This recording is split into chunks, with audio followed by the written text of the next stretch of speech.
15 ডিসেম্বরের মধ্যে আওয়ামী লীগের পক্ষ থেকে নির্বাচনী ইশতেহার দেওয়া হবে বলে জানিয়েছেন দলের সাধারণ সম্পাদক ওবায়দুল কাদের।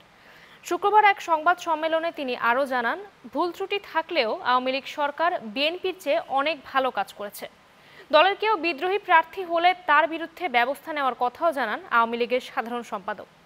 অন্যদিকে আওয়ামী লীগ নেতা ও 14 দলের মুখপাত্র মোহাম্মদ নাসিম বলেছেন, নির্বাচনের পর স্বাধীনতা বিরোধী কেউ আর রাজনীতি করতে পারবে না।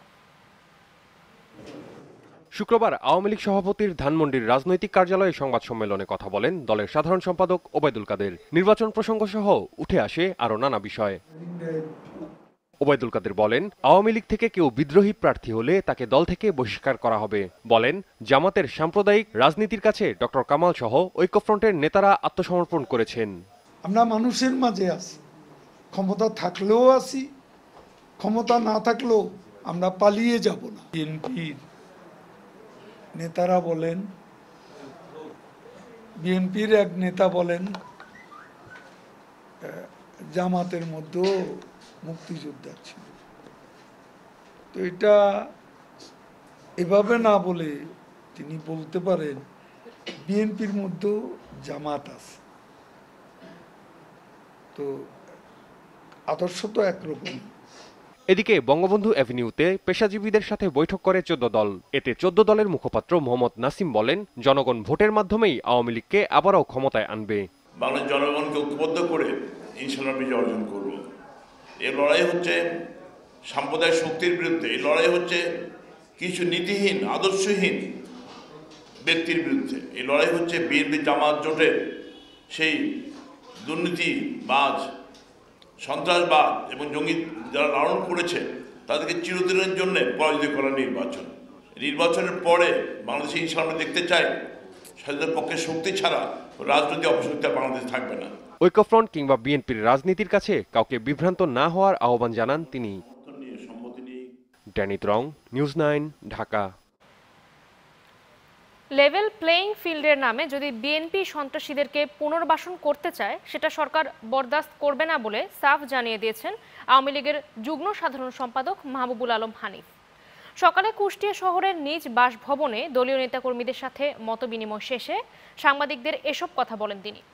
হানিফ বলেন, নির্বাচনকে অবাধ ও সুষ্ঠু করার জন্য আইনশৃঙ্খলা বাহিনী প্রতিবারই নির্বাচনকালীন সময় বিভিন্ন সন্ত্রাসীদের আইনের আওতায় আনার চেষ্টা করে, যার মাধ্যমে সন্ত্রাসী কর্মকাণ্ড বন্ধের চেষ্টা চালানো হয়। কিন্তু সন্ত্রাসীদের বিরুদ্ধে যখনই অভিযান চালানো হয় তখনই বিএনপির গা জ্বালা হয়। তারা সবসময় এসবের পক্ষে সাফাই গায়। বিএনপির এ ধরনের কার্যকলাপ তাদের সন্ত্রাসী দল হিসেবে প্রতিষ্ঠিত করে বলেও এ সময় মন্তব্য করেন হানিফ। চালালেই যদি এখন বিএনপি তাদের যদি জ্বালা হয়, তো বিএনপি কি সন্ত্রাসী দল?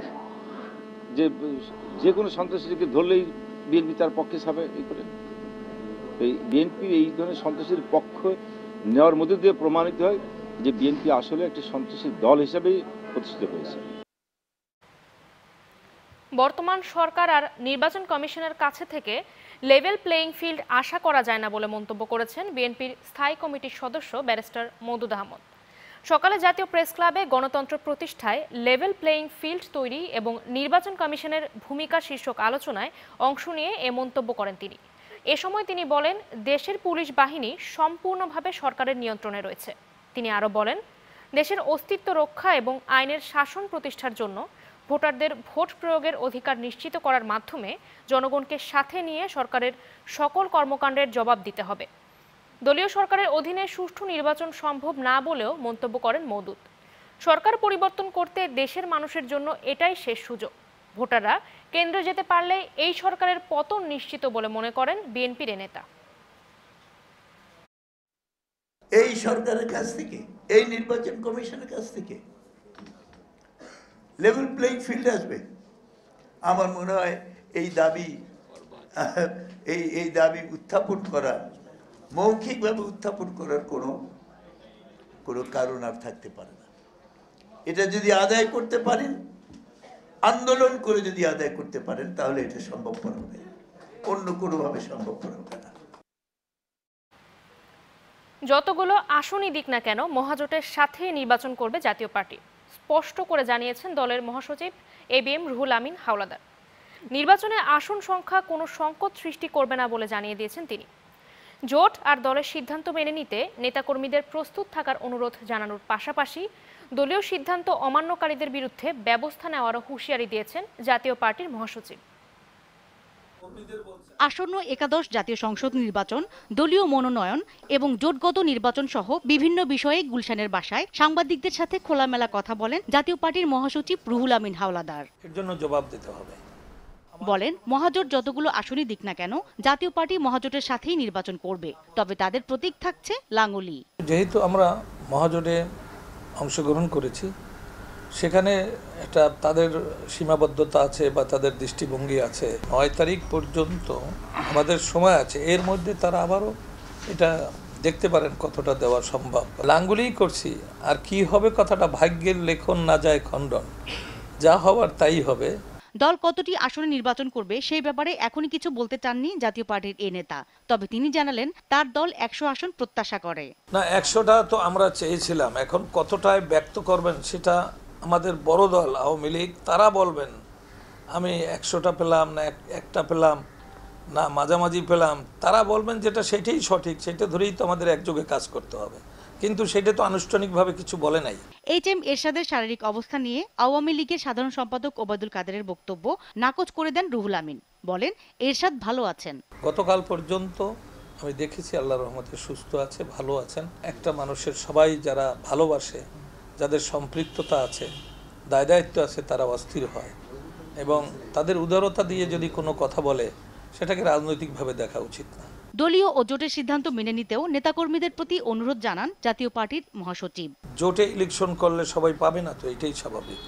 ধৈর্য ধরতে হবে, সহনশীল হতে হবে, একযোগে কাজ করতে হবে। রোজা আফরোজা, নিউজ 9, ঢাকা। আওয়ামী লীগ প্রার্থীর পক্ষে কাজ করার অভিযোগে কামরাঙ্গীরচর থানার ভারপ্রাপ্ত কর্মকর্তা শাহিন ফকিরের প্রত্যাহার চেয়ে নির্বাচন কমিশনে চিঠি দিয়েছেন ঢাকা ২ আসনের বিএনপি প্রার্থী ব্যারিস্টার ইরফান আমান। নির্বাচন কমিশনে দেওয়া চিঠিতে অভিযোগ করা হয়, কামরাঙ্গীরচর থানার ভারপ্রাপ্ত কর্মকর্তা শাহিন ফকির সরকার দলীয় প্রার্থীর পক্ষে নির্বাচনী প্রচারণা করছেন, যা সিডির মাধ্যমে প্রতীয়মান। এদিকে সরকারি কর্মকর্তাদের প্রশিক্ষকদের প্রশিক্ষণ কর্মশালার দ্বিতীয় দিনে টেকনিক্যাল বিভিন্ন বিষয়ে দিক নির্দেশনা দেওয়া হয়। নির্বাচনে সব প্রার্থীর জন্য সমান সুযোগ সৃষ্টির আহ্বান জানানো হয়। একাদশ সংসদ নির্বাচনের জন্য দল হিসেবে সবচেয়ে বেশি মনোনয়নপত্র দাখিল করা হয়েছে বিএনপি থেকে। এই দলটি থেকে ২৯৫ আসনে মনোনয়নপত্র দাখিল করেছেন ৬৯৬ জন।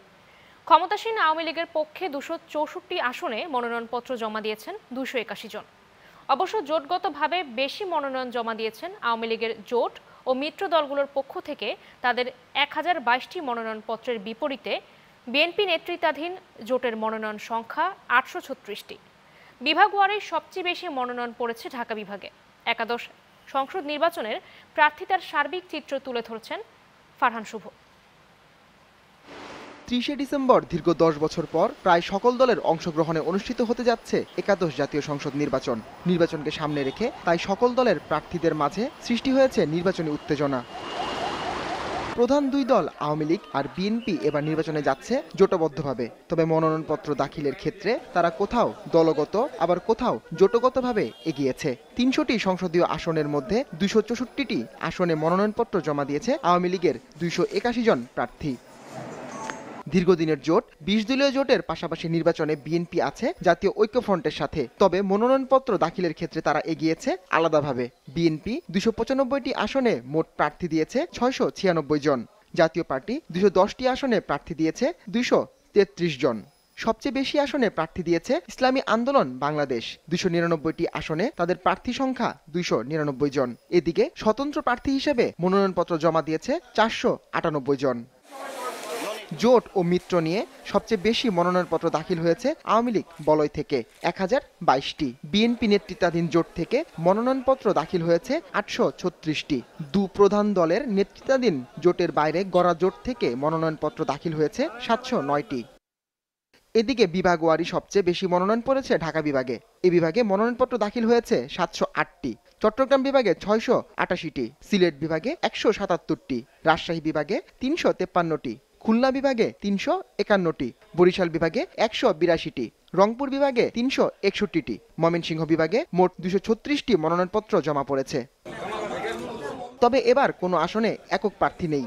সবচেয়ে কম 4 জন প্রার্থী মনোনয়নপত্র জমা দিয়েছে মাগুরা 2 আসন থেকে, আর সবচেয়ে বেশি 27 জন মনোনয়নপত্র জমা দিয়েছে ঢাকা 17 আসনে। তবে নির্বাচনে কোন দল কতটি আসনে প্রার্থী দিচ্ছে তা চূড়ান্ত করতে কাজ করছে প্রধান 2 দলের নেতৃত্বাধীন জোট, আর তা পরিষ্কারভাবে জানা যাবে 9 ডিসেম্বর মনোনয়নপত্র প্রত্যাহারের শেষ দিনে। ফারহান শুভ, নিউজ 9, ঢাকা। বরিশালের মোট 6টি সংসদীয় আসনের মধ্যে 4টি আসন নিজেদের জন্য রেখে 2টি আসন মহাজোটের শরিকদের জন্য ছেড়ে দিয়েছে আওয়ামী লীগ। কিন্তু মহাজোটের সাথে আসন ভাগাভাগির এই সিদ্ধান্তে খুশি হননি জেলার স্থানীয় নেতাকর্মীরা। তাদের দাবি, বরিশাল 3 ও 6 আসনে আওয়ামী লীগের যোগ্য প্রার্থী থাকলেও আসন দুটি ছেড়ে দেওয়া হচ্ছে, আর এই সুযোগে এ দুটি আসনেই বিএনপি দিয়েছে 1 জন করে প্রার্থী। বিএনপি নেতাকর্মীদের দাবি, সুষ্ঠু নির্বাচন হলে সবকটি আসনেই জয়ী হবে বিএনপির প্রার্থী। বরিশাল থেকে বিপ্লব কর্মকারের তোলা ছবি নিয়ে নজরুল বিশ্বাসের রিপোর্ট, জানাচ্ছেন আফরিদ হাসান।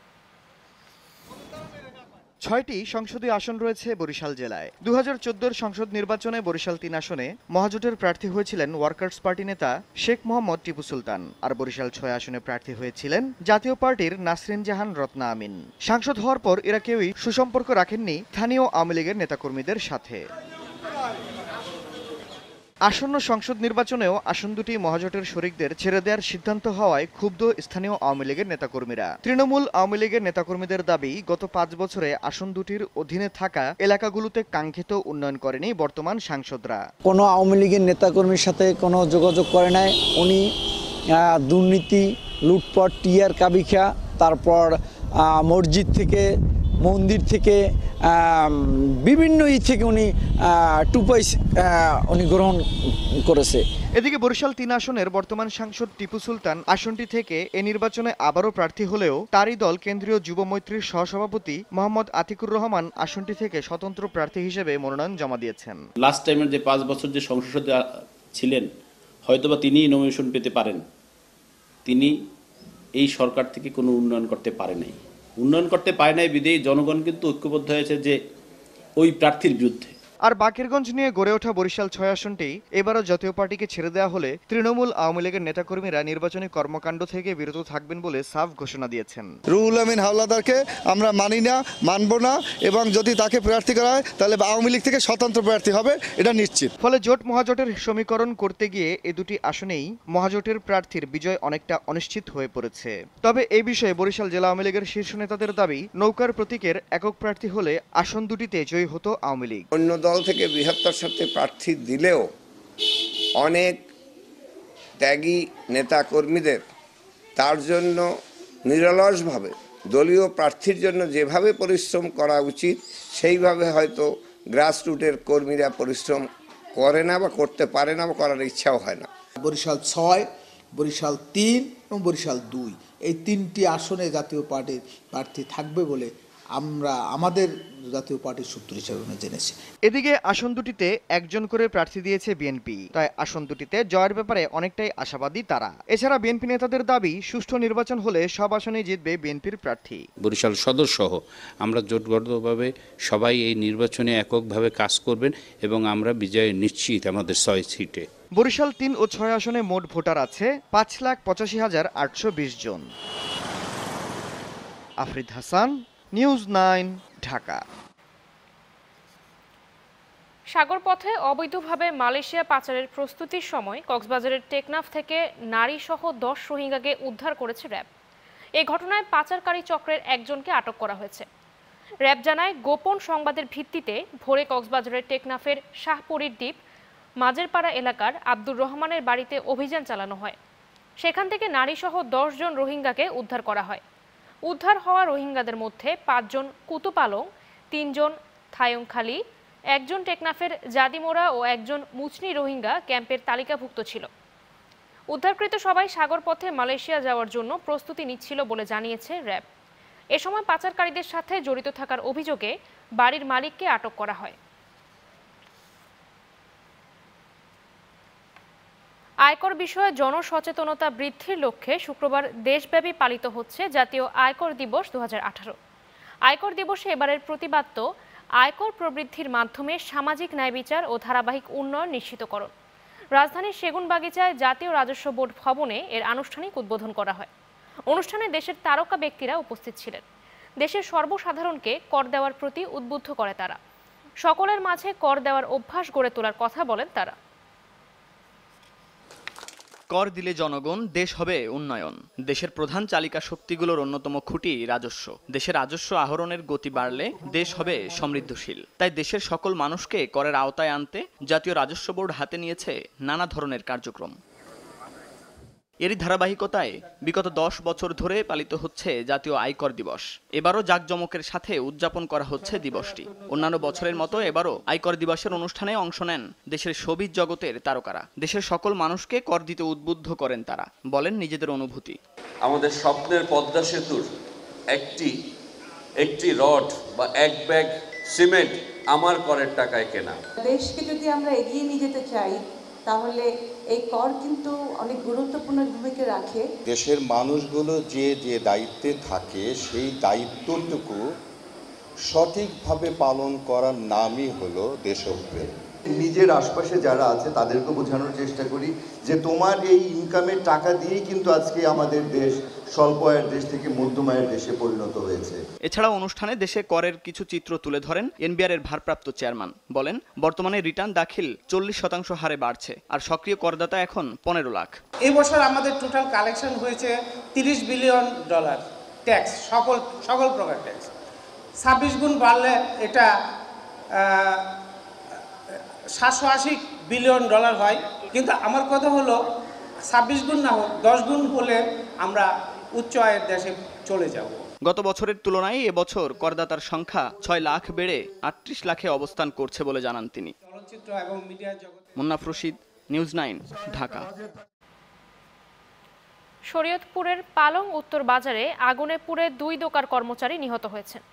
পুড়ে গেছে বাজারের 15টি দোকান ও 6টি বাড়ি। ফরিদপুরে ফায়ার সার্ভিসের কর্মকর্তারা জানান, ভোরে আগুনের খবর পেয়ে পৌরসভার পালং উত্তর বাজারে যায় শরীয়তপুর, ডেমুডা ও মাদারীপুর ফায়ার সার্ভিসের 5টি ইউনিট। প্রায় 1 ঘন্টার চেষ্টার পর নিয়ন্ত্রণে আসে আগুন। পরে ঘটনাস্থল থেকে দগ্ধ 2 জনের মৃতদেহ উদ্ধার করা হয়। তবে তাৎক্ষণিকভাবে আগুন লাগার কারণ জানতে পারেনি দমকল কর্মীরা। বৈদ্যুতিক শর্ট সার্কিট থেকে আগুনের সূত্রপাত হয়ে থাকতে পারে বলে প্রাথমিকভাবে ধারণা করছেন তারা। এদিকে আগুনে বাজারের 15টি দোকান ও বাজার সংশ্লিষ্ট 6টি বাসা পুড়ে গেছে বলে জানিয়েছেন ব্যবসায়ীরা। এতে প্রায় 10 কোটি টাকার ক্ষয়ক্ষতি হয়েছে বলে দাবি তাদের।